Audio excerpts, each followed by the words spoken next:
we're recording, so you can go ahead and I'll reach out to her in the meantime. Okay, I am calling the Town Services and Outreach Committee of the Town Council to order at 10 a.m. On May 15, 2025.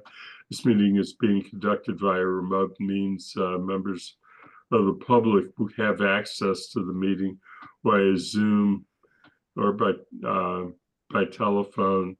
There's no in-person attendance at the meeting. This is entirely a Zoom meeting as is provided under current Massachusetts general session law that was passed earlier in this session. So with that noted, and just reminding everybody that this meeting is being recorded so that they're aware of that.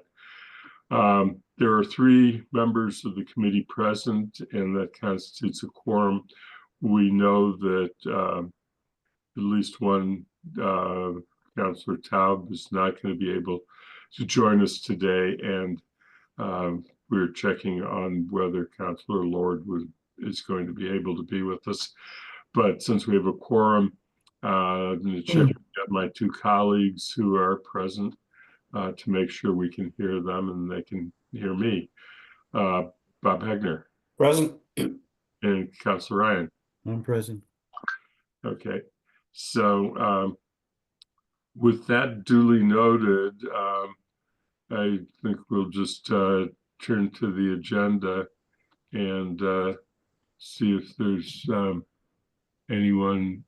There's no one in attendance now as attendees, so I'm going to postpone public comment and come back to it later and move immediately to item 3, and that is to review town manager appointments. And there are 2 appointments having to do with building committees, and we'll take them up separately. And I think that we're taking reappointments up as a group. That noted, let me ask the town manager if you want to present anything about the elementary school building committee and the Jones Library building committee, and then we'll see what questions, if any, there are. Sure. Thank you, Andy. So these are both building committee representatives. Melissa Zawadzki has tendered her resignation. She continued to work with us through the budget season, but she's not going to be serving on these 2 building committees before. So we're going back to Jen LaFountain, who is our treasurer collector. She had been serving on both of these committees before Melissa was hired. So it's just going back to her role. And what her role is really is we review expenditures on these 2 building projects at building committee meetings. She's there to certify that these payments are prepared to be approved by the committees, and she works with Bob Parent on that. So are there any questions from committee members?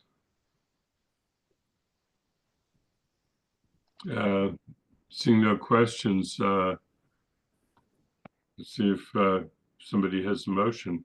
Councilor Ryan? I'm prepared to make a motion.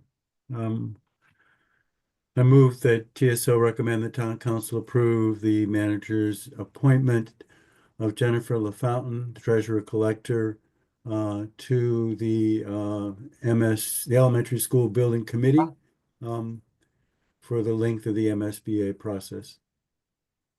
Second. Motion's been made and seconded. Assuming that there's no further discussion since nobody asked to speak previously. So just quickly vote. Bob Hegner? Yes. Councilor Ryan? Aye. And I'm an aye. So it's 3-0 with 2 members absent. Thank you. So the next group are reappointments. I'm sorry, Paul. I did them separately. I probably should have done. I'm sorry. I apologize. Make the second motion. That TSO recommend the town council approve the manager's appointment of Jennifer LaFountain, treasurer collector, to the Jones Library Building Committee for a term that will continue the length of the building process. Second. Motion's been made and seconded. I don't think there was any discussion, but nobody asked to ask questions. So Bob Hegner, Aye. Counselor Ryan, Aye. and I'm an aye, so it's 3-0 with 2 members absent. Paul, I guess we're on to the reappointments list. Sure. So this is the reappointment list. We usually do this in groups as we get them organized. This is the first group. All people who have served one term are eligible to serve another term. Pretty straightforward list. But I do want to note that we're finding that some people we don't have as many applicants. I think the council is finding this too for many of our committees, and so some people are tired of serving and they don't want to serve a second term, or they're willing to serve a 1-year term. So we're sort of working through with them what their true desires are in terms of a second term if they are willing to do it. But also we might be in a situation where we have to extend people's terms because we just don't have applicants. We still need the committees to be operational. There's some who are fighting to maintain quorums. But we're working, Angela's working really hard on these things. So over your next couple meetings, you'll see more of these things coming to you. And we have a number of interviews for vacant positions coming up as well. Okay, Counselor Ryan. This is probably not the time, well, it's not the time for this discussion, but I just want to plant the thought and maybe leave it there. Whether a conversation between this committee and the town manager is appropriate to review the vast number of boards and committees we have and see if he has any thoughts and we have any thoughts about how we could maybe reduce some of this. Maybe we'll go through the process and discover that there's nothing we can do, but I think it's a conversation worth having. I think it's something this committee could take up. And I hope that if not this committee, some committee will take it up. And I assume that the manager would be interested in having that conversation, given that this takes up an enormous amount of his time, and he often is struggling to find members for these bodies. So anyway, just a thought. Yeah, I'd like to respond to that because I think it's a really important point, and it did come up at a council meeting actually, and so we talked about it subsequent to that. One of the challenges is that a lot of the committees, there's some examples, Public Art and Cultural Council, where there's sort of similar missions, but different roles really. And so some of it are the people who are participating willing to participate, join forces on that. Some have legislative differences, like the local historic district commission has a really different mission than because it regulates a historic district versus the historical commission. There are some committees that are just dormant, like the agricultural committee, that just doesn't, they haven't had a reason to meet for many months. And I think there are some that could be what we call it, sundowned? No, what do we call it? Sunsetted. So I think there's a couple like that, but they don't take up a lot of time because nobody's putting in their name, and they don't have a reason to meet. Honestly, we always try to find farmers, and we had a couple 4 or 5 years ago, but they've just said there's nothing for us to do. So I think it has a modest amount of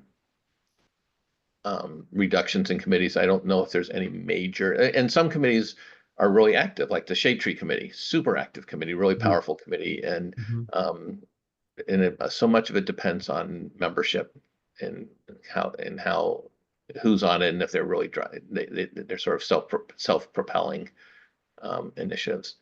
But we can look at it. There's just so many that have their own, and they've got created for a reason, and whether they should continue. Yeah, question for you, Paul, is this is really your purview. So maybe my suggestion is a bit out of order. I mean, it's not, I just don't know what the right procedure is, or if there even is one. Maybe it's in your lap, and if you decide that this is something you want to do, you would, I don't know, is it something this committee should even take up? Should the council even be discussing it? Maybe it's because it is your responsibility, we would take the lead, we would follow your lead. So, and maybe the suggestion is not such a great idea. Well, I mean, it's useful to talk about it. Right, But I think maybe we take the approach like a zero-based budgeting approach, that we look at every committee and say, why, what is your mission? Are you still Right, fulfilling the mission? That right. type of thing. but would that reside in your department, basically in your, For many of them are, some of them are created by bylaws. right, Some of them are created by state law or, Yeah. or accepting a state law. but it would be a staff thing. You'd have to sit down with your I staff. think and we'd kind start of- with that, yeah. Yeah, exactly. And that's not a role for us. Not at this point. I think I certainly would review it because you have constituents who serve on these committees. Okay, Probably the place to start is if we know that there are inactive committees that are no longer meeting and there are really no members. Those, just getting them off the books Yep. is something that we might want to consider. If there are active, interested people, it makes for a different question. Council Lord has joined us. Just want to make sure that you can hear us, and I'll fill you in on what has happened so far. Yes, thank you. Can you hear me? Yes. Yes. Councillor Taub is not going to be able to join us today, so there are 4 members present. We have taken 2 votes on the recommendation to appoint Jennifer LaFountain to the building committees, the 2 existing building committees for the elementary school and the Jones Library. Recommend those appointments to the council, and I think that Paul's memo explains them. And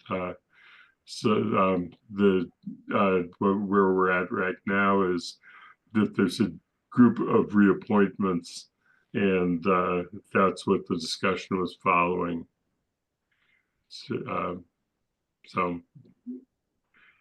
And Councilor Ryan had raised the point about after the initial discussion about whether we have too many committees and whether we ought to take a look at that question at a future date.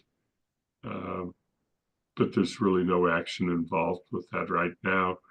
This is about the appointments, and there was a long list.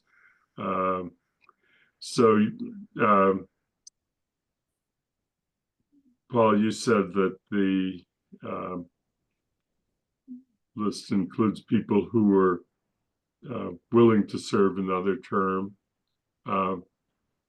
Were there any in the list? I was a little confused as to whether there are any in the list who have actually completed 2 terms, and there was just No.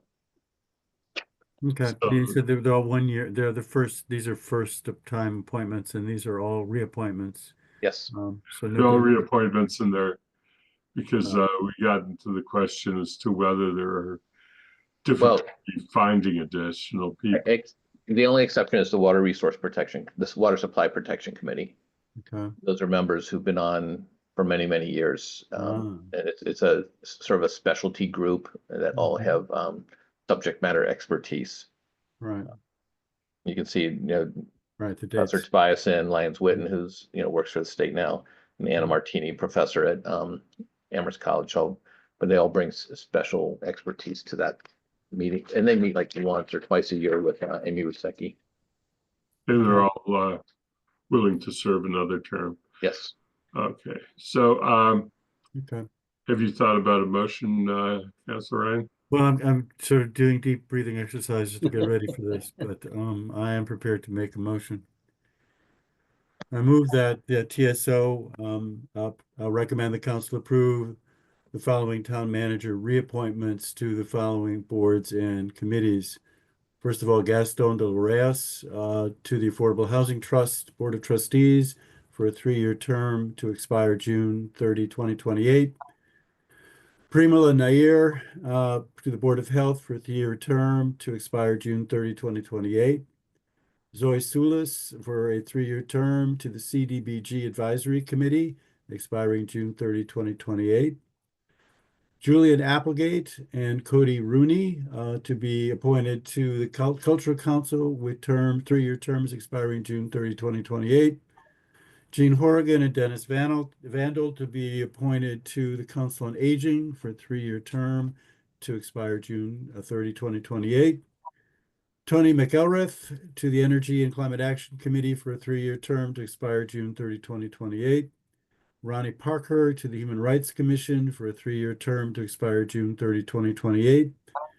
Jenny Arch, a Munson Memorial Building Trustee, to be reappointed to the Munson Memorial Building Trustee position, 3-year term to expire June 30, 2028. Terry Holt and Thomas Warger to the Public Art Commission for a 3-year term to expire June 30, 2028. Britt Crow Miller, Bennett Haslip, and Julian Hines for 3-year terms to the Public Shade Tree Committee to expire June 30, 2028.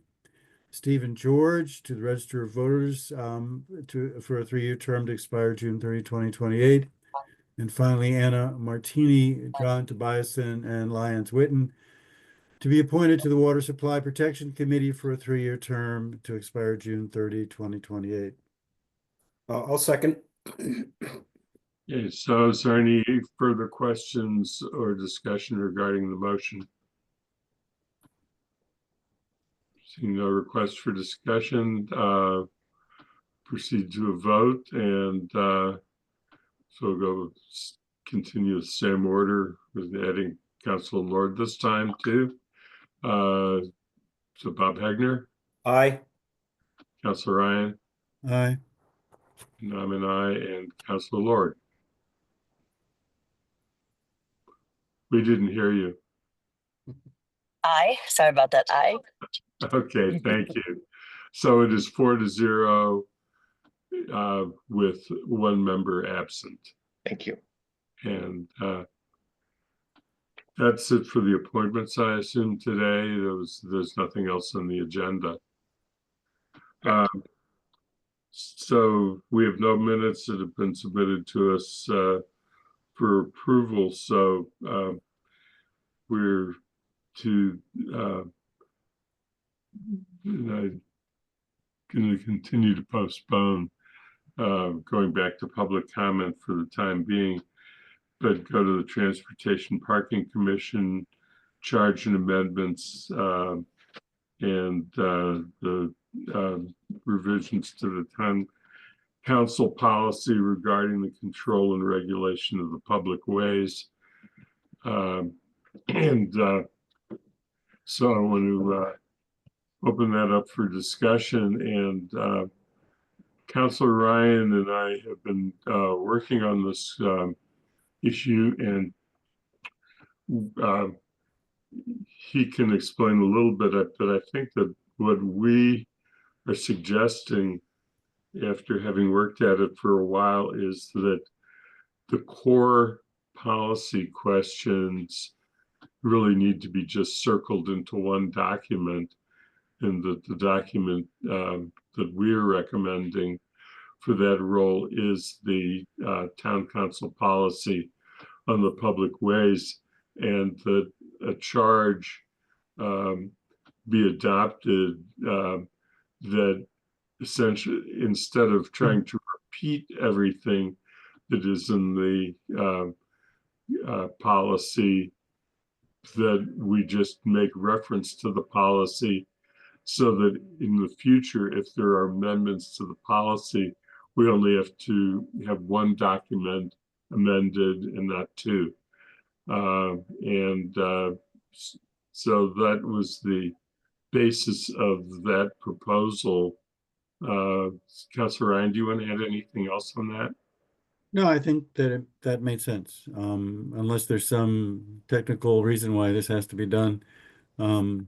Just referencing the policy in the charge seems the simplest and most elegant way to do this. And if we have to make changes in the future, some future council, all they have to do is change the policy.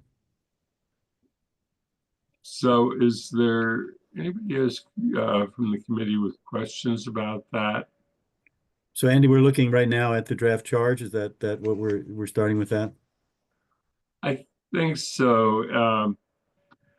We really have three documents before us, the third being the report that has had multiple revisions, which is kind of, in essence, the committee recommendation that we're circulating for comment and explains why we are suggesting the creation of the commission. So those are the documents. I also made reference in an email to something that I need to explain at a public meeting. And so I did not make the explanation previously by email. I felt that was inappropriate given the open meeting law. But what I think the concern was something that we referenced in our report in the section about the process of the commission, but we did not really get into what the consequences of it was, which is that we need to have the commission be aware of the limitations on town resources, and the question then sort of flows as to if we have the commission making decisions on something, how can we be assured that it is in sync with the budget and financial policies of the town? Because it could be the decision to expend a significant sum of money to do something, and there may or may not be funds in the budget to do it.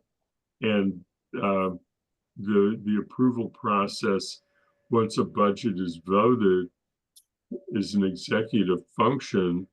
And so it's really the town manager and his designees in the executive branch of government that make decisions that if there is money in the roads budget, for example, and the decision is to use part of that money to install, say, speed bumps to on a street or speed tables,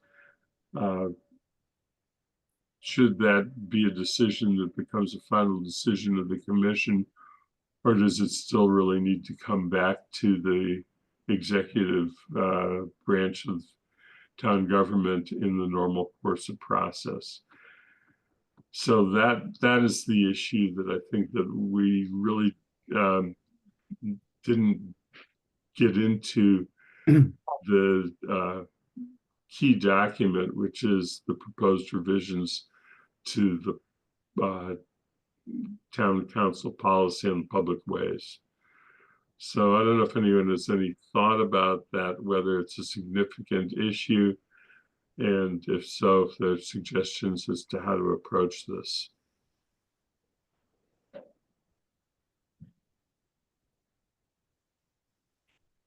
Oh, Paul?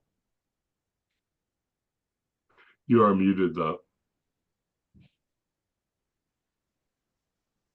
I think the unspoken words on most everything is to say, subject to funding, subject to staff availability. It's almost for almost everything.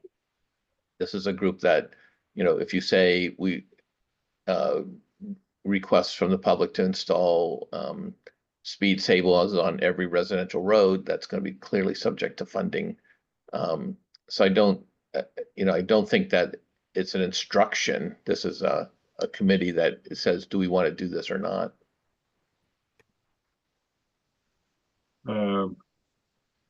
Councilor Ryan?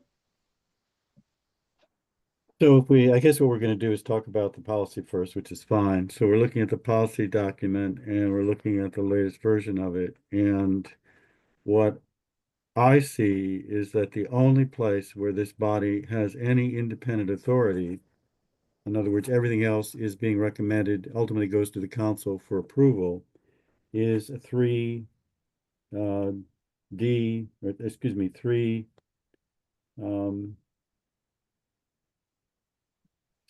it's, hang on. Yeah, 3G. it's 3G, that's it, 3G, and it's just 3GA. So if you can find 3GA, so I'm reading this right, yeah, 3GA. I believe it's the only place that we have at this point given them complete authority. Everything else comes back to the council. Now, I don't know if that, I mean, so we need to look at 3GA. So we divided that into two pieces, A and B. And any kind of major roadway sidewalk redesign, as is stated in the charge, they will hold a hearing, but they will ultimately bring it back to the council for its approval. But the first half, and I think it was largely driven, at least in part, by the infamous poll hearings, which we now have learned we may not have the authority to let them make the decision anyway. But there were certain things that we felt they should and could easily do on their own without having to come back to us for approval. But this is the only place in the document, and someone can correct me if I'm wrong, but where they have complete authority. And one simple solution would be to just take that out and say it has to come back to us. I don't really like that, but that's one solution. Another may be simply to insert Paul's phrase, subject to funding. Because some of the things that they would do, I think under 3GA, would involve the expenditure of money. Right, so 3GA essentially is changes to roads or sidewalks, utility structures we already talked about, bus shelters, benches, permanent signs, electric vehicle and other charging stations, bike share stations. Again, Paul would probably be able to tell quickly how much of these would actually involve town funds, how much would be, some other entity, and they'd just be weighing in on where it should be put and, that sort of thing.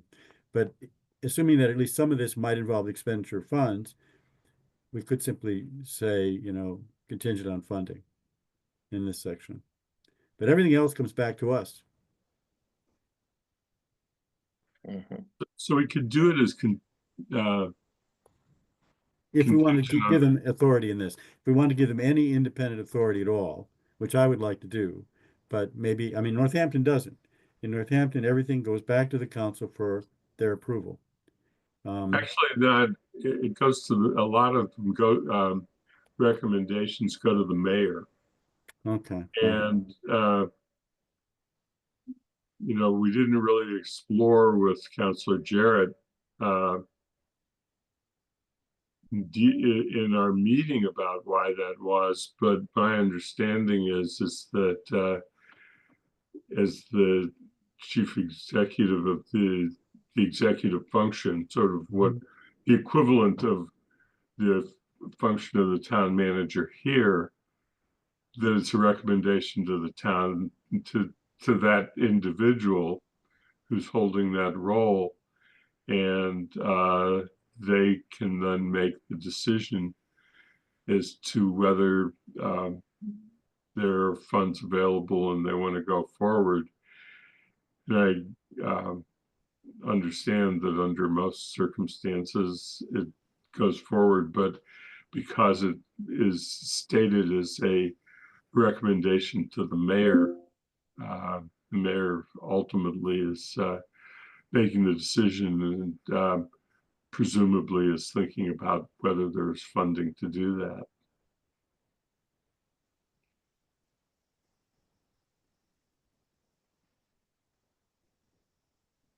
So I think that we have a couple possibilities. One is to make it a recommendation to the council, and others to make it a recommendation to the town manager and not bring it back to the council. The third is to come up with subject to funding kind of language. I think those are probably the three alternatives that make sense. Your hand is still up, Councilor Ryan. I don't know if you have anything. Well, you could then, if you, another possibility you just brought up is just under GA, just say that Transportation and Park Commission will have the authority to review and make a recommendation to the town manager.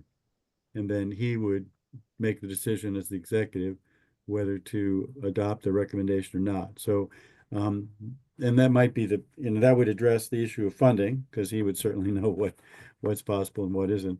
And it also gets us out of the business of second guessing things about which we know next to nothing. So maybe that's the solution. Instead of having it, giving them authority there, just say they have the authority to review it and then make a recommendation to the town manager. And at that stage, they would have actually no independent authority, which, that's not maybe necessarily a bad thing.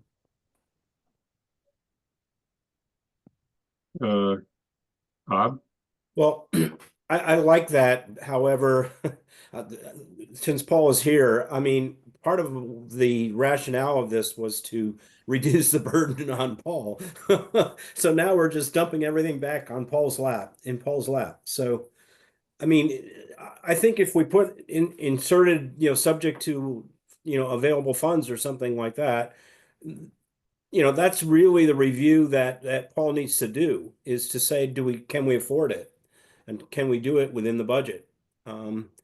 There could be, like if, you said put speed humps on all residential streets. Well, that might be a 10-year process, depending on how much money we have in any year. It's a goal. It's something that was recommended. We can implement it over, whatever, the implementation, I think, doesn't necessarily have to come from the TPC. It could be, through the council or through, appropriations or whatever. Anyway, that's my thoughts. Mm-hmm. I think that observation, both from us and from Northampton, is that there are a tremendous number of citizen requests that come in. Gee, we need to post speed limit signs on my street, which we got the other day. We need to do something about the speeding on my street, and the use of speed humps is something we would like to have. And there's no clear path as to who those requests get made to and how they are dealt with. And so, you can get that request coming to DPW, you can get it in a memo somebody sends to the town manager, you can get it through a request made to a counselor. There's just multiple paths in, and there's no clear process to deal with it. I think that what we have seen as the advantage of creating this commission is to say, we recognize that these questions come up, and it should be immediately directed to the commission and be put on a forum that goes to the commission. Let the commission have the discussion and make a recommendation as to whether or a decision as to whether they think that something ought to be done about it. So I think that we are moving in a direction of efficiency, but it's just, this is one little bump. We need to make sure that we do it right. Councilor Ryan? So, following up on Bob's suggestion, what we could do is give them authority in this area, subject to funding. It does raise the question, I don't know if we want to get into it now, because again, we're sending this out for review, so this is not ready for prime time. Paul will have a chance to look at it, discuss it with Guilford. Sounds like maybe we might even meet with him at some point and go into the details, but he'll have a chance to look at it and make a decision whether, is this achieving some of the goals he's hoping to achieve, which is to take some things off his plate. So if we follow Bob's suggestion, these items would now be in the hands of this body. And but subject to funding. So Paul says, well, yeah, this is a great idea, but we just don't have the money for it. That's that. But there is the question of what traffic controls means. I mentioned this to Paul briefly when we met yesterday. And speed humps, you know, putting what are these islands that are being done up in the northern end of my district, actually the southern end of my district. I just don't know what it means. And I don't know whether we have to define it to every single detail, but we got tangled up last time about signage, because currently signage goes to Paul, and that document assigns it to him. I think it's in, what is it? It's 3D. So speed limit signs, crosswalk signs, yield signs, stop signs. So somebody in a neighborhood wants to put in a stop sign. Well, according to this document, it goes to Paul. But we would say, no, that's a traffic control or traffic calming, whatever you want to call it. And it should really go, and I assume Paul would like it to go to TPC. So we're not going to solve this today, but there's just that little sort of confusion that hopefully we can figure out. But the thought is give it to TPC. They make the decision. They've got, you know, police, DPW, and 3 hopefully astute residents who, you know, have some knowledge of sort of this area. They make the call. And if it involves funding, well, the policy says subject to funding. Does that make sense? Oh, Yeah, I think that makes sense. So I think traffic control devices, Guilford's on vacation, so I haven't had a chance to talk with them since we talked, George. Is, you know, it's not necessarily a committee decision. It's like, does it warrant you know, there are certain rules you have to follow to put in stop signs and things like that. It's not a totally discretionary thing.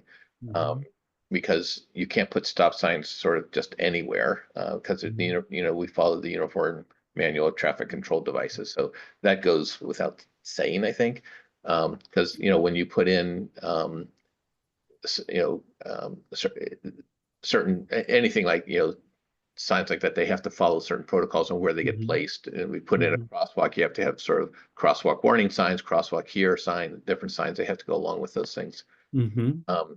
So I think that's more of an engineer's decision. You know, the traffic engineer has to go and look at that. That's not a committee decision necessarily. But Paul, when a resident comes to you or to whoever and says, I want a stop sign here, or I want a crosswalk here, or I want this, or I want that, what do you want? Where do you want that to go? I think the crosswalk is a perfect example because we get a lot of those, and I think that's a good thing for the committee.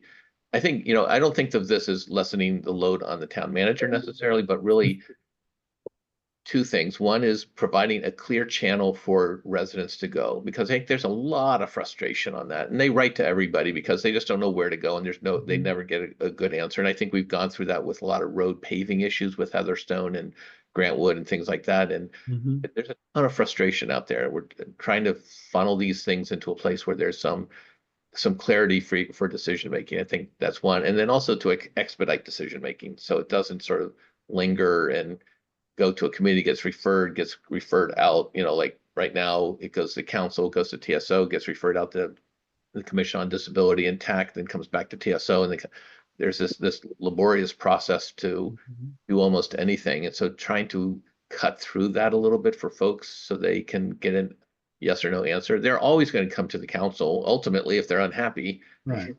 That you're the last stop on everybody's radar. But if we can intercept some of those earlier, and sometimes people just want to, like, they get an explanation on why it can't happen, whatever they're asking for. You know, we get requests for crosswalks and you have to have a landing place on both sides of the road, and some of it there's no place to land. It's a, you know, wall or something, and say, well, you can't put it there for this reason. Sometimes just having an explanation is a good enough result, I think. And people say, oh, I understand now. So So I think the mission really is really about helping the public get their requests met in a more efficient manner than we're doing now. We're not doing a good job right now.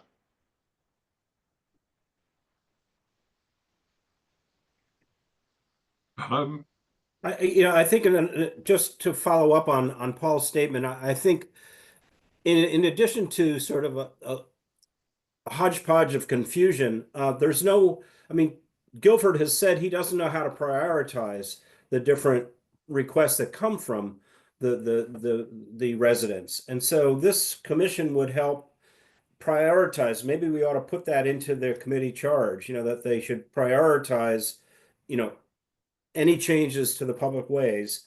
That they ought to say, this is really important, or this is good to have, but not so important, or, they could say, well, we shouldn't do this. But I mean, it seems to me that we want to know what's really important to do and what's sort of nice to have, or we could do it over the next 5 years, so whatever.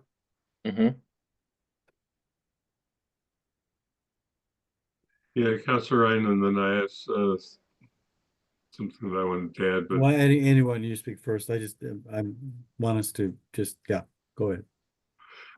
yeah, I mean, I think that we're going in the direction we want to go in.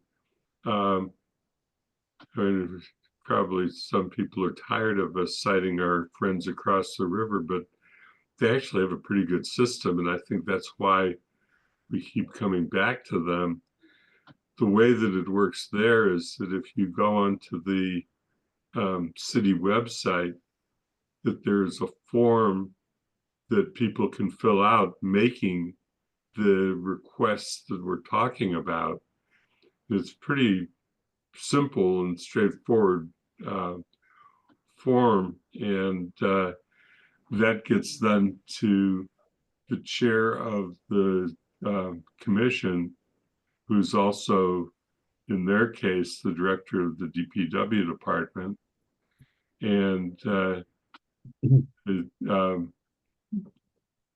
Transportation and Parking Commission schedule lets them know when through its chair how long it would to expect before there's a discussion within the commission, and manages the process. The commission makes a recommendation, and it's all posted within their website so that it's all a very transparent process.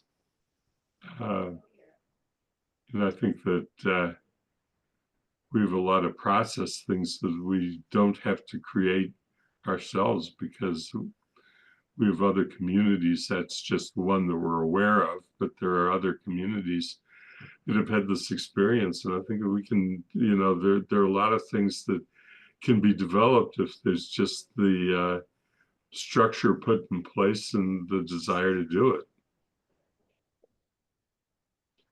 Councilor Ryan? So just to get this, I think, to some resolution, I think we're all agreed this is a great thing. We want it, so it needs to get out. We need to get this out to TAC. We need to get this out to disability. We need to get out to Paul and to staff and to counselors and see what they think about it. And so I think it's in the best shape it can be at the moment, and then we'll get responses, hopefully some. But the one question remains: do we want to insert under G, where it says Transportation and Parking Commission will have the authority to review and act upon such changes, subject to funding?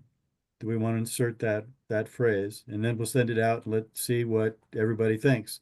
Because currently, it gives them authority completely to decide and act. And the concern's been raised rightly that, well, what if this involves expenditure funds that that's not their purview? So I would suggest, rather than taking authority away from them, which is an option, rather than sending it back to the town manager, which is an option, we let them have the authority, but subject to funding. And then let's see what people think. And Paul will have a chance to look at it, Guilford will look at it, TAC will look at it, councilors will look at it, and maybe it'll get changed. But at this point, I think we just need to decide that one way or the other and then get this thing out the door.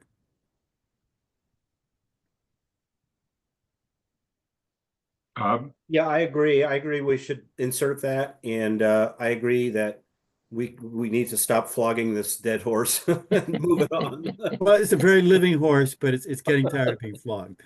Yeah, no, It wants to run. I tend to agree, and I think, and I just as an observation, you know, Paul chooses when he has his occasional conversations with the mayor in Northampton to ask how their process works and his view of the process. But I think we should move this along and get comment, and then it'll all circle back. If you know, Okay. if you decide to talk to the mayor, Mhm. you know, you have time to do it. So I'm hearing a consensus. I don't know what Hala's thinking, but I'm hearing at least a consensus to insert that phrase, and that at that point, the chair can then disseminate this. Councilor Lord? Yeah, I'm in agreement, and I also do it. It's gonna circle back once other eyes have looked at it in conversation. So yeah, in agreement with that. Thank you. And I'm hoping they'll just be saying what a great document it is and how much they like it and so on. But in my experience, that's usually not what happens, but it's okay. It's all right. They won't hurt our feelings. Okay, well, I guess it sounds like we have a consensus. I'll make that slight change and I'll send it to Andy and then he will send it out. But I don't, is it your intention that it come back to the committee before we send it out for comment? No, I think. I agree. I yeah, just wanted to make right. sure. I'll just make that slight change, send it to you, and then you can circulate it. And I guess that the other document that we, two documents, we have two other documents out there. As far as the committee report and request, I think you've all seen the latest draft 3. We could just add a little bit under process where this issue already comes up.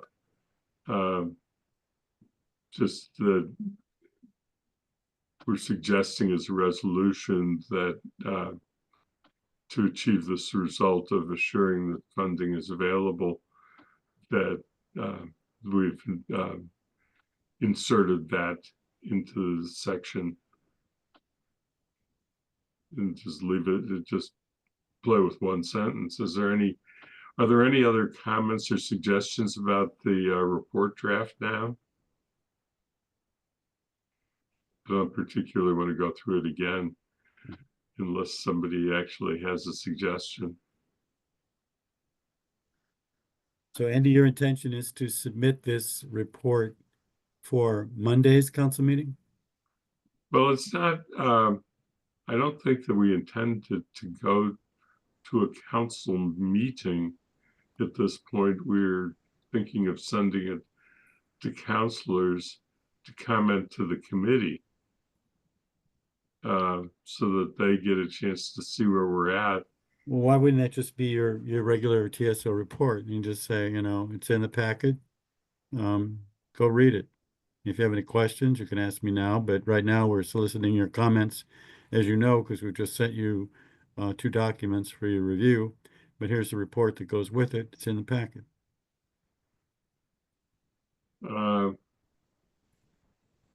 Would you send the whole thing out to TAC and the Commission on People with Disabilities? You want to send the report to them as well?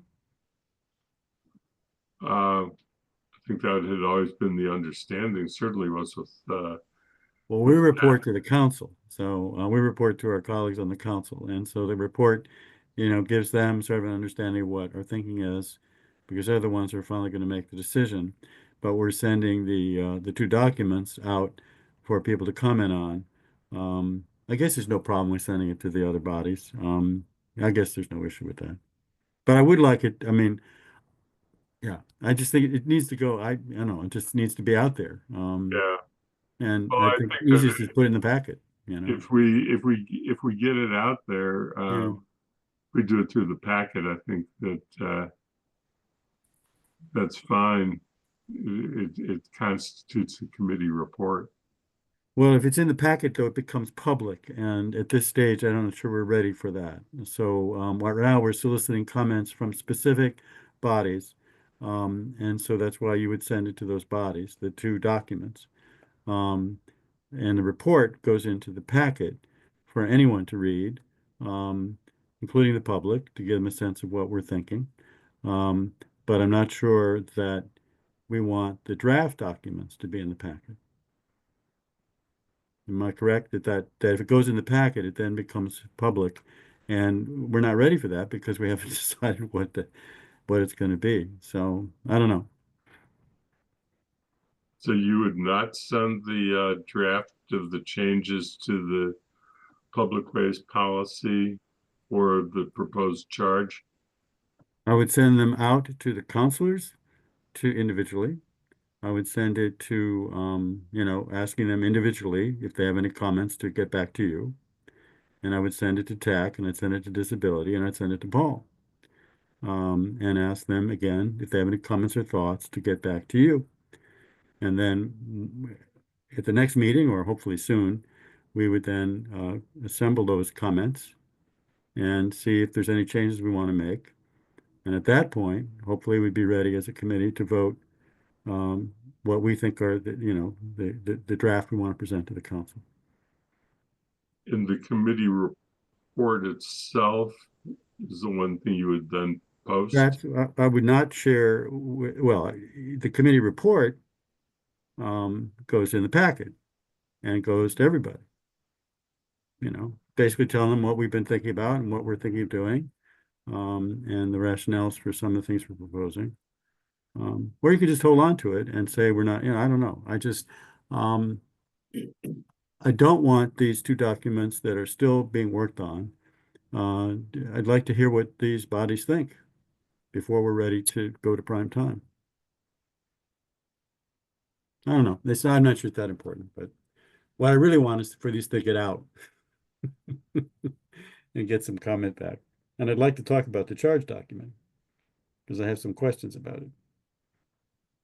And we haven't looked at it. We should do that before we get to a motion and before we get to a decision as to, because I think that what we're really talking about is whether to send the two documents that would require adoption to the public in a way that goes public, or just the report, the memo itself that describes the commission and the reasons for creating a commission, and let that get out to the public so that they see we're moving on it and we're asking for their comments.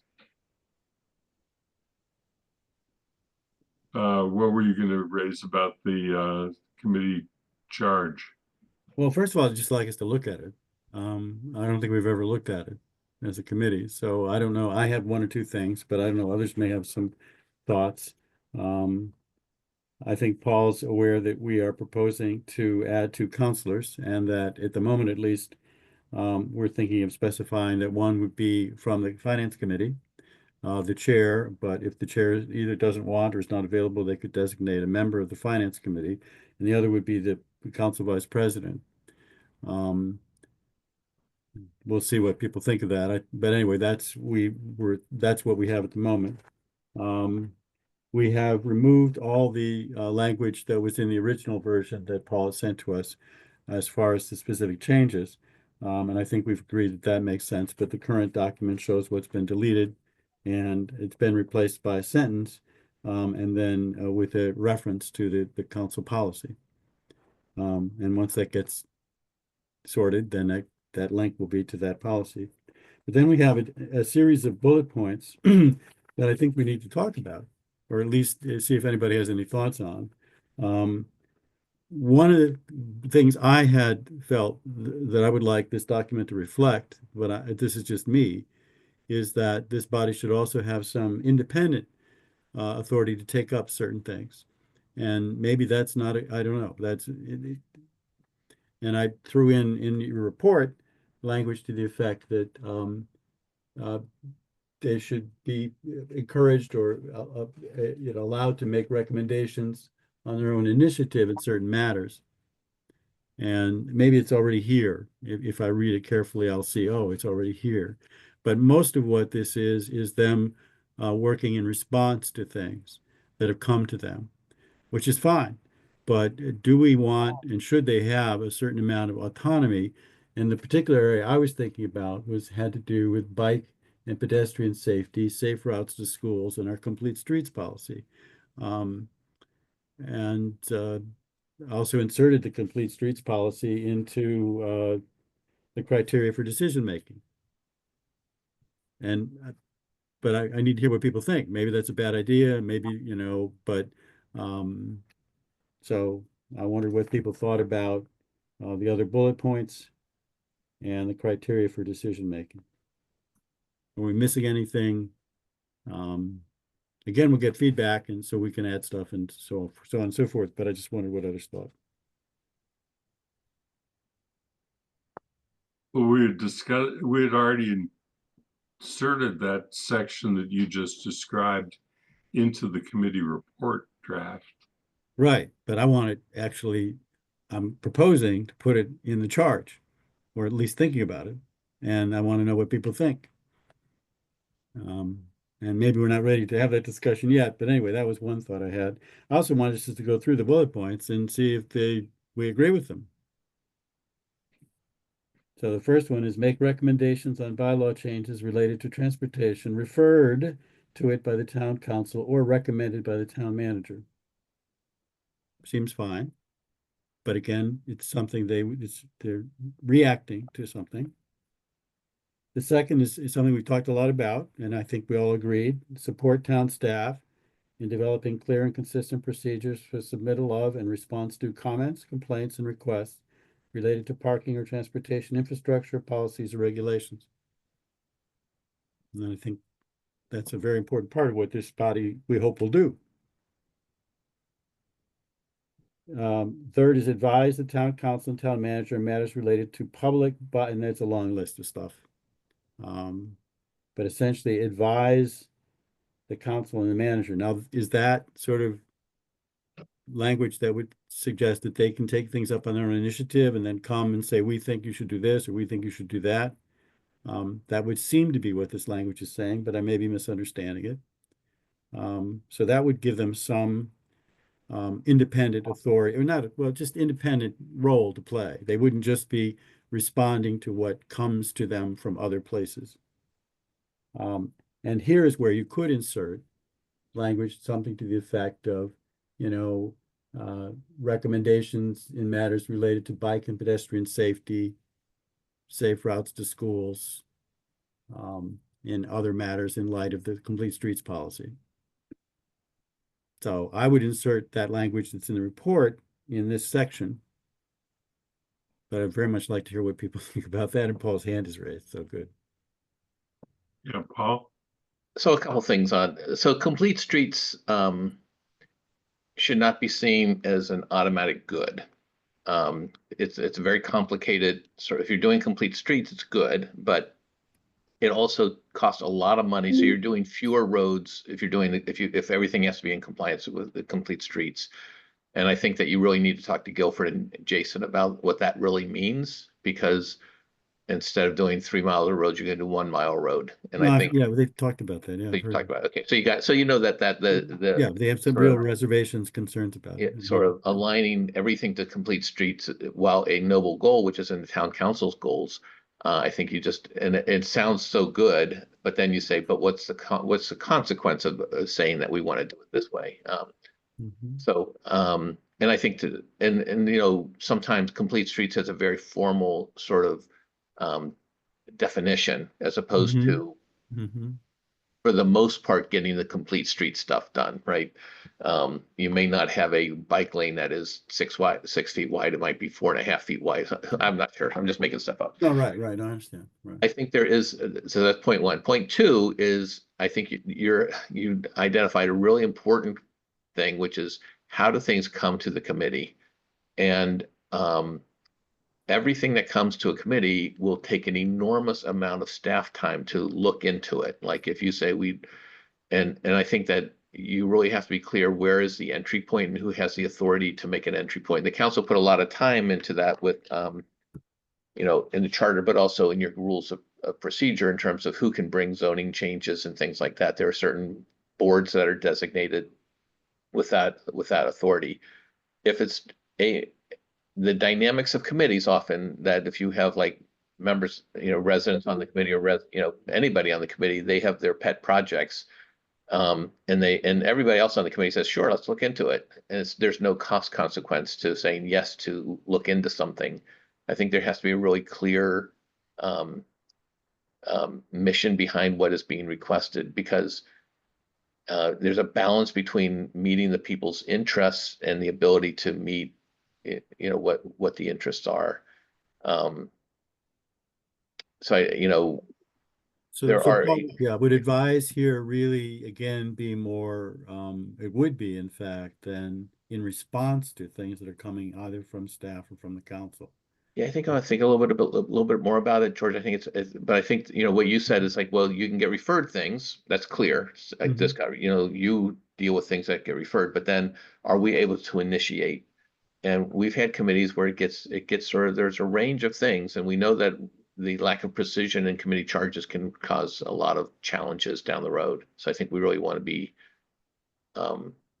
clear about what's in there, what's they're able to, because when we have lack of precision, then staff struggles with the committees because they say, well, it says we're allowed to investigate anything, and so we're going to investigate anything or whatever it is, you know.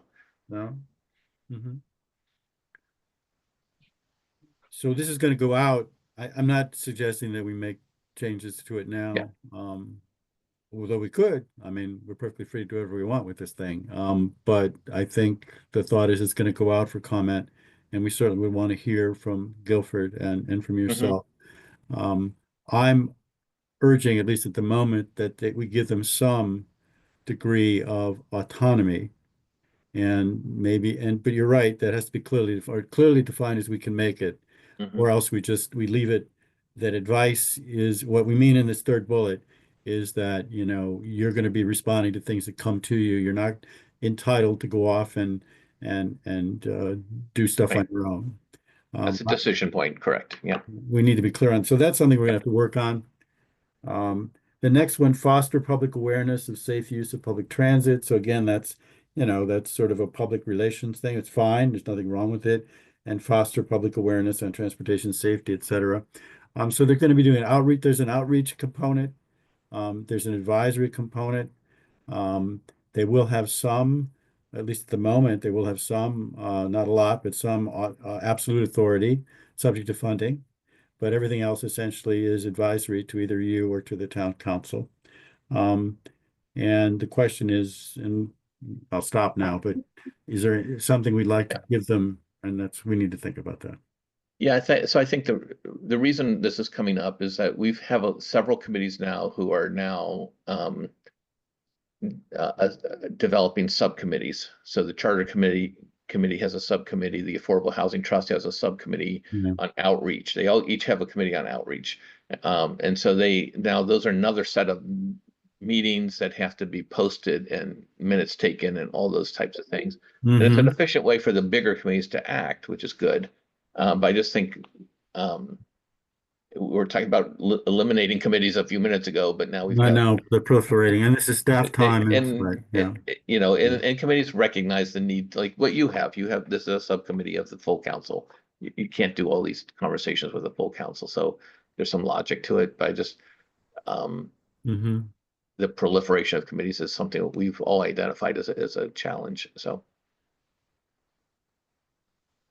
And it just, you know, it takes a couple people who are really ambitious to really generate a lot of work for other people.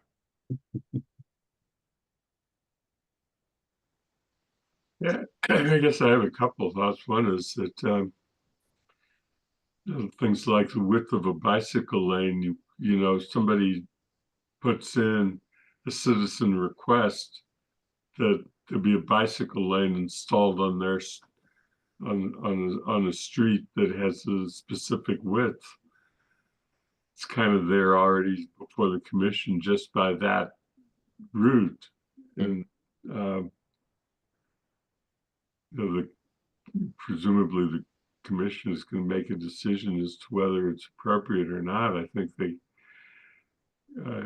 how do you treat the citizen members or other members of the commission and give them less rights to get something into the agenda for discussion than Good point.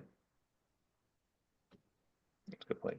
so I just, plus they have the expertise, so that presumably they're not going to, members of the commission hopefully are not going to create something that's, or suggest something that's totally undoable because they have to deal with it. And they should have the expertise to make that call. Bob?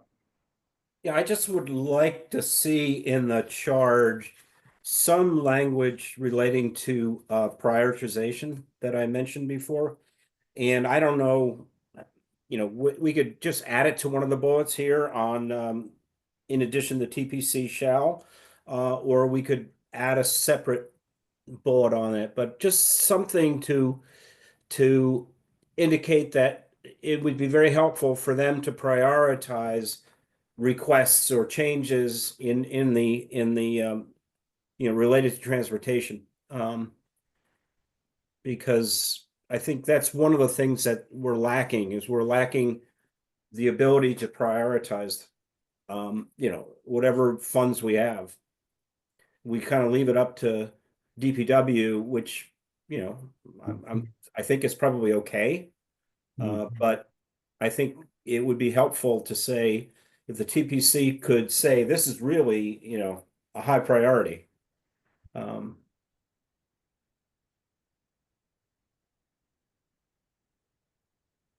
But, you know, we could send it out without doing that.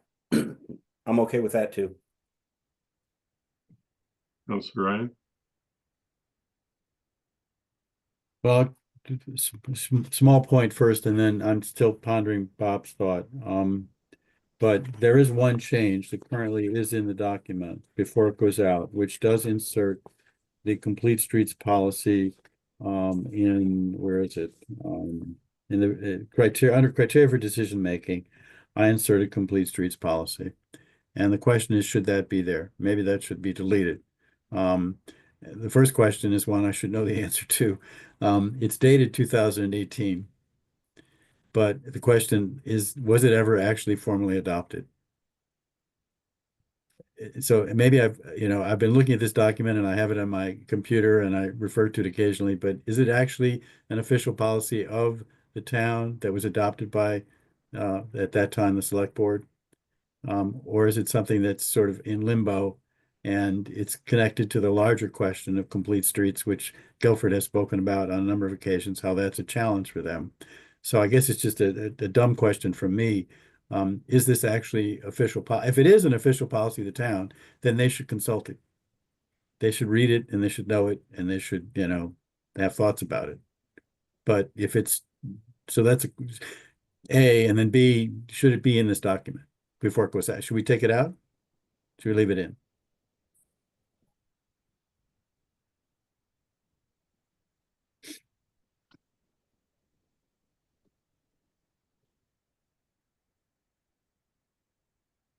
And then there's silence. Yeah, I mean, actually, you raised some difficult questions because I don't really have an answer on the complete streets. It's my understanding that the state has established a series of steps. Right. And I'm not sure that we've gone Well, beyond. the document I have says is dated and approved this date, April 2018, but it doesn't have a date and it's not signed. I- And I think it's Yeah. been, I think it's been approved. I'm just looking it up now, but it got Okay, a lot of sorry. press when it got approved. It was one of the top 8 in the country. All right, so there you go. We're again in the vanguard. So it does exist as an official policy, so I think it should be in the document and they should look at it. But that doesn't commit them or us to the more elaborate appellation or title or whatever of complete streets that the state has established. That whole process, that's a separate matter, I take it. So, and I'm sure Guilford will weigh in and we need to hear what he thinks. But I guess for the moment, I would suggest we leave it in. If only as a placeholder to remind us of what we need to argue about later, but as opposed to taking it out.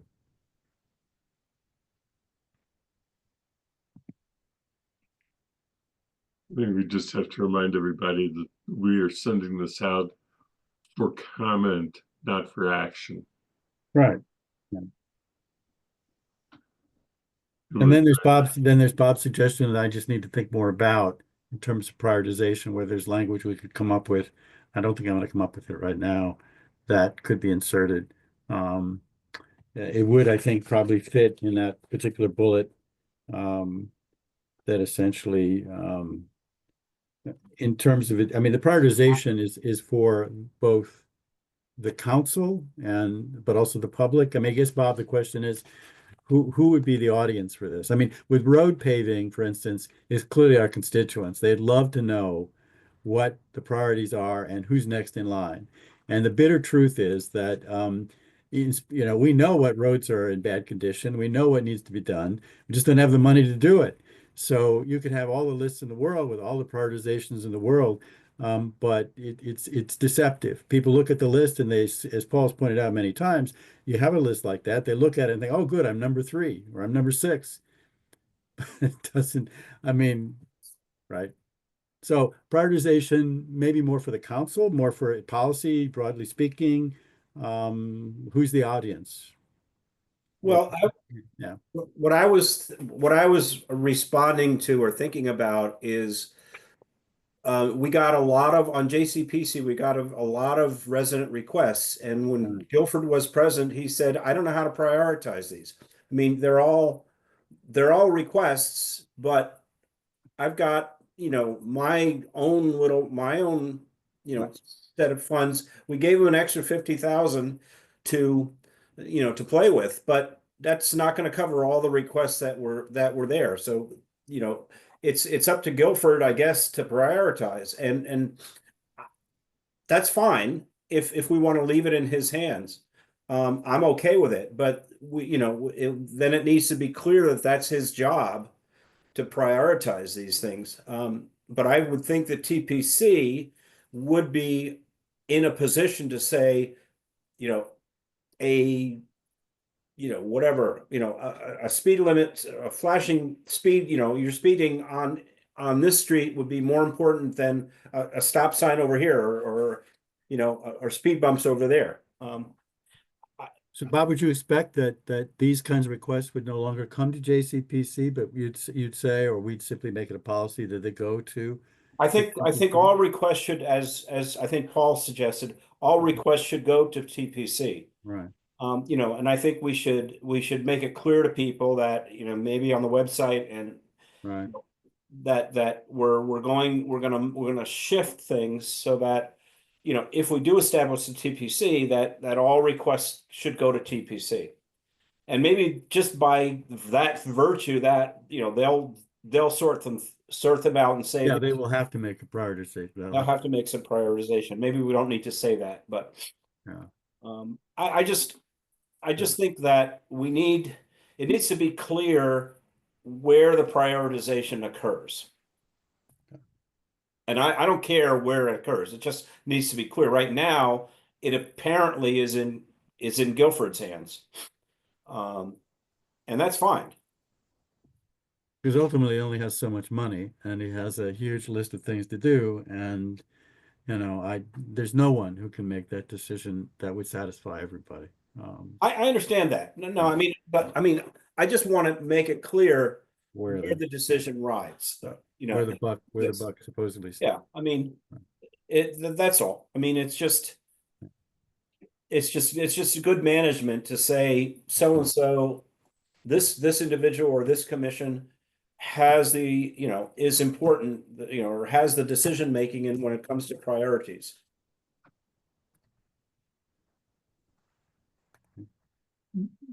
I agree that we need to have that function. The first time that I recall JCPC getting a significant citizen request on an issue that had to do with this kind of topic was the proposal to install to create a sidewalk along East Pleasant Street. And then there was that got included in the capital improvement plan at the time, and it created a lot of frustration for a lot of people because Guilford could only move on so many things at a time. He had the funds only to, and it was a fairly expensive proposition to do that kind of engineering work that would be required to design that sort of a sidewalk. I think what we're looking for is the commission to have the expertise to kind of evaluate, yes, for public safety reasons, this is something to be considered, but given the cost, not, know when to say yes and when to say no. Or, we have to trust the commission will have the ability to do that. Otherwise, why are we doing this? So does that get JCPC off the hook? And so they, in the future, they won't be having debates about $50,000 for, which of the, assuming there are multiple requests. I mean, these requests from residents are generated by something JCPC has decided. We're going to have set aside a certain amount of money for citizen requests. I should know this again, but I don't. So what? There's no specific set aside. I mean, but we do try to consider them in terms of the overall picture. Right. But we don't start out saying we're gonna set aside X amount of money for something, but you encourage or at least allow people to make capital requests as individuals, and then you look at them. And what this perhaps could lead to is that if this gets created, anything that dealt with roads, just public transportation issues, you would immediately say that that goes to TPC. Yeah. Is that going to work? I think it works. I mean, because people are going to come expecting you to decide whether capital is going to spend some money on their pet project, and you're going to say to them, nope, we don't do that. It goes to TPC. Paul?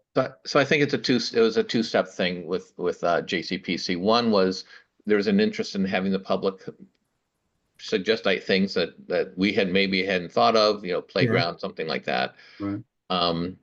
There was frustration with people who had road things that they wanted to get done. They didn't know where to go. They weren't getting promoted by town staff. So they said, well, I'm going to put it through JCPC. And it's like, well, it doesn't prevent you from doing, we could easily put in a rule saying we're not taking road projects at JCPC. That's not the venue for it. It should, so I think that the public said, I don't have a venue. This is the only place I see an opening that asks for citizen input on it. So it's a logical thing for people to do. I don't think it's really the right venue because JCPC is looking at something, independent. They're completely different. But I think I think it was a logical thing that happened, but I think it's something that's not the right venue for it. That's why this committee would actually substitute. And you'd say, oh, you really need to take it to your transportation committee first. Which is why I keep circling back, as unfortunately, to what Northampton does is having essentially something like C-Click Fix, but not literally a form people fill out on the city website saying, we think that this ought to be considered. And then they have it go to the commission because that's the logical place to have it go. And Okay. it seems to me that JCPC is not the right place, that the commission is the right place. Mhm.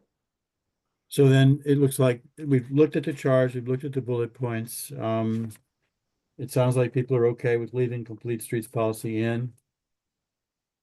And then, so I think, at least from my perspective, I think this is ready to be sent out as well. Yeah, Okay. I think we can send it out for discussion purposes Sure. with it in because we Okay. have the opportunity to remove it if Guilford comes back to us and makes a persuasive case as to why it should be eliminated or reworded. We certainly want to consider that. Mhm. So are we ready? Because what I had prepared and I shared with you, so I'm going to make the motion just to get it on the table and we can get going. Move that the Town Services and Outreach Committee send the drafts of its recommended decisions of recommended revisions of the public ways policy and the TPC committee charge with the memorandum explaining its support for the creation of a transportation and parking commission TPC to members of the council, the transportation advisory committee, and the commission on people with disabilities, and requests that they send comments about the drafts and proposal to create a TPC to the chair of the TSO committee by June 2, 2025. I'll second. I just want to make a friendly amendment to include the town manager in the distribution list.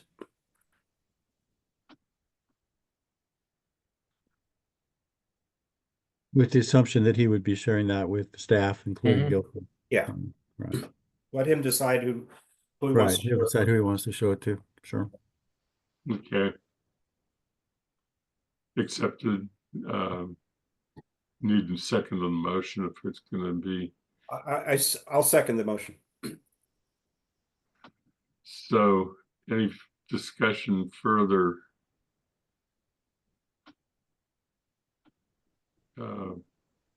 So this goes out to counselors individually. So each one will get a message from you as chair of TSO with these documents attached with the request that if they have any questions or comments about the charge and the policy, they should submit that to you as soon as possible so the TSO can take it under consideration.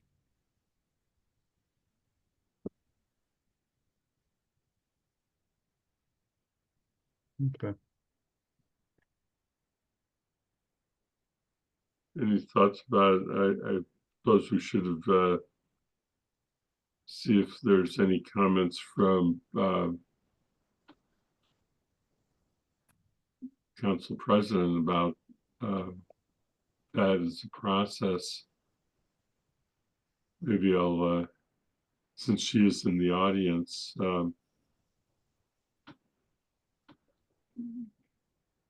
who do we have somebody who's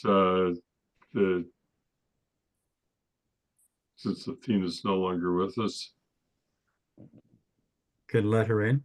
Yeah.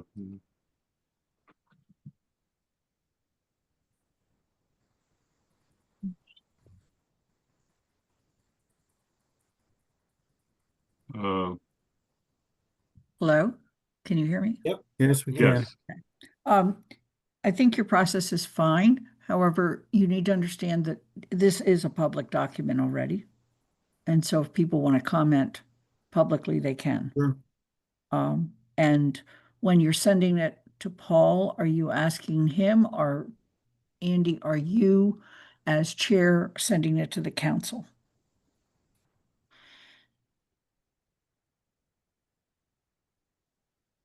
I think that the thought was is that I would send it as chair to the council. But I think you're right. It is, it's all been in public documents already. It's in our committee report, our committee page. So it's not like we've not been public. So those are my only comments. I think it's perfectly right and acceptable to seek additional comment from people at this point. But just to know, this is already a public document. Sure. Okay. Thank you. Okay, thank you. So I think we probably could just include it in the packet for the next council meeting. And Well, work that out with Lynn, Andy. I think we trust your judgment, whatever makes the most sense. I think the most important thing from our perspective is that we try and get some comment from the relevant parties and see if our thinking is in sync with theirs, if they have any suggestions or ads or whatever. And how you do it is really your call, and you can consult with Lynn on that. okay.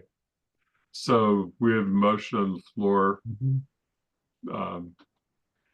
as amended by agreement. Maker and seconder, it's made by me and seconded by Bob. So let's go ahead and take a vote. Bob, Aye. Councilor Ryan, Aye. Council Lord. Aye. And I'm an aye, so it's 4-0 with one member absent. So that said, and there's been no public present other than the only attendee has been the council president. I think we can, unless Lynn has anything else she'd like to say to the committee and raises her hand, consider public comment closed. And I think that the next meetings that we're going to deal with for future meeting schedules is get back to Heatherstone so we can get that review done and move forward as quickly as we can after June. I put June 2 in because it's prior to immediately prior to a TSO meeting. So that I wanted to put a date that allows us to move forward and be done. And I think it's June 3rd is a meeting, our meeting. It was done deliberately suggested for that reason. So I don't have anything else to raise. I think we can, unless somebody else says something that hasn't been considered. Councilor Ryan? Just a thought, maybe not a good one, but we had a wonderful presentation by Jason, and it's been shared now in 2 different forums. It's available online for people to see. I've sent people to it.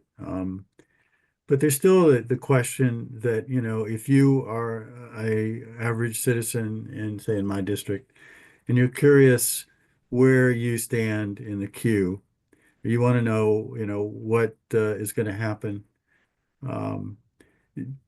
That report, as good as it is, and is very good, doesn't really address that. And I don't know what we can do about it. We're the Town Services and Outreach Committee.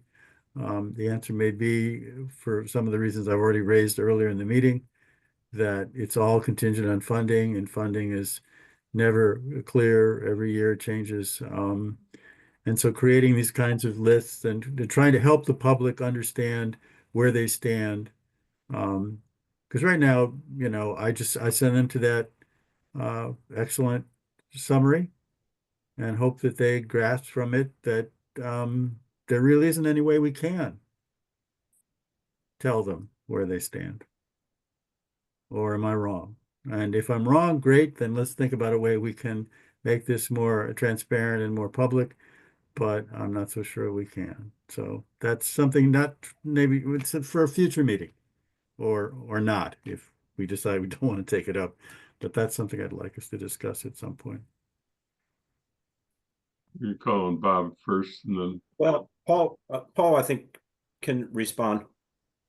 I recognize the need and the desire, especially because you want to know. I think there's so many variables in place. One is the funding that we get. We don't know what Chapter 90 funding we're getting. We hope we don't know what the council is going to vote Yeah. technically. I mean, we probably have pretty kind of strong sense of that. Once we have the money, we don't know how many roads that's going to pave. It's a market-driven condition, and and then the third thing is that sometimes that list. There are things on the list that we have on the list this year that were never on a list. They just pop up and West Bay Road blew up and that suddenly leaps to the front of the list. So I think there's the fear of, wait a minute, you put that road in front of me. And I know as a counselor point of view, you have to advocate for your residents, but I think that sometimes you give false security in terms of waiting list type things, which is what this is, a waiting list. And I don't, if you asked a college, where am I on the waiting list? They would say, they're not telling you you're number 6. Because there's a lot of things that come into play.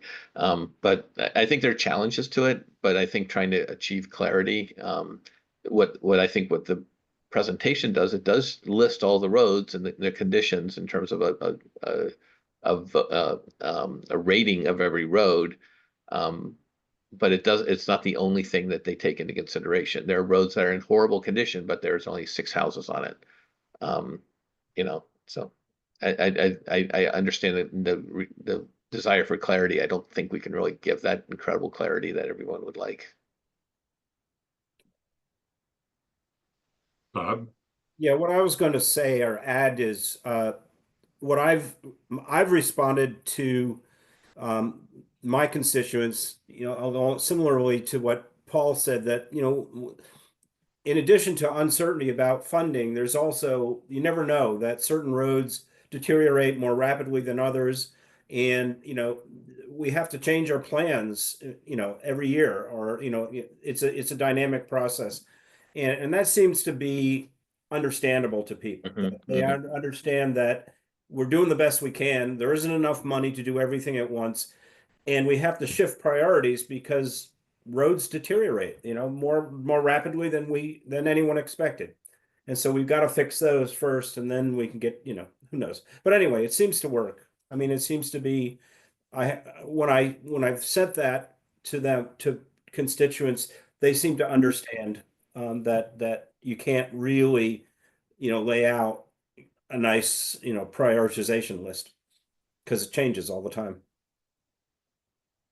And I agree that the worst thing to do is say to somebody, you're on the next, you're in the next batch, and then the next batch comes along and you're not in, you're not in that tranche because of other things. That would be bad. Councilor Ryan. I hear what you're saying and I understand. Right now, if you go to the DPW website, I mean, there are a couple of slides in what Jason presented that could conceivably could be put in the public domain. So people could at least see that their particular street is among the worst. So that at least there's awareness. We know, right? And I know it changes, and we're going to do another PCI, whatever you call it, survey very soon. Maybe it's already started, but at some point in the next whatever months, there'll be a new survey, and the news isn't going to be any better. It's not going to come back and say, guess what? All those roads that were 30 or below are now 45 and 50. A miracle has happened. It's not going to happen. And again, this is for a future meeting, or maybe not at all. But my suggestion would be, and maybe not a good one, that some of those slides at least be available so people go to the site, they can at least see that DPW is aware. Because right now you wade through that, what is it, an hour presentation, which is great. I mean, I find it fascinating, but most people they're not going to sit through the whole thing. And the slides come near the end. Anyway, whether there are slides that should be made available, so people could at least see that they're or not, or see that they're not, I don't know. Yeah, so the slide deck is available, and I think we've shared it out, but we can share it out and post it more. It's not just the presentation, it's Right, also just the slides. But right. I think what you're saying, George, is can we just take out the slides where it lists all the roads and put that at somewhere so people can look at that? Right. And there is, there's 3 slides in the deck that list what what we've done in the past, what we expect That's to also do. that, right. Yeah, and that's actually just, we can yank those slides out and post those independently if that would be helpful.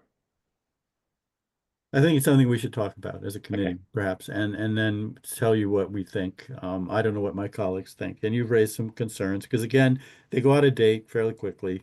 Well, they don't get any better, but. Well, yeah. the information is the information. It's not, that's Right. public.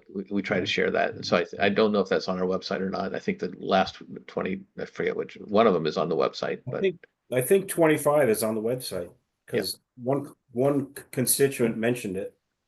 I'm sorry, 25 meaning PCI? Survey, yeah, the survey. The roads that are 25 and less, PCI? No, 2025 survey. Oh, 2025 survey. Yeah. Okay, well, anyway, I will do some more, and maybe Andy will put this on a future agenda, and I'll find out what I can find out, and we can talk about it. But right now, we're actually, we're talking about future agenda items, but we're actually talking about it, so we should Yeah, start. no, and I would just Yeah. when we do talk about it, Yeah. come to a question as to whether this is really a council function or a town manager function, which side of government is responsible for that list. And my other is just the Mhm. general observation that to the extent that it's out there, that I hope that there's adequate explanation put right on top of the list saying that this is tentative and can be subject to change for a variety of reasons, including availability of funds and deterioration of roads that are of higher traffic volume. But I think we can leave it at that. Is there a motion, anything else, or otherwise we take a motion to adjourn? Also move. Is your second? I'll take it. Okay, this motion has been made and seconded to adjourn. Bob, Aye. Councilor Ryan, Councilor Lord, I and I'm an aye, so it's 4-0. Thank you very much. Yeah. We'll do my Thank you, Paul. best to get those documents out as quickly as possible, as indicated by our motion. And thank you. All right.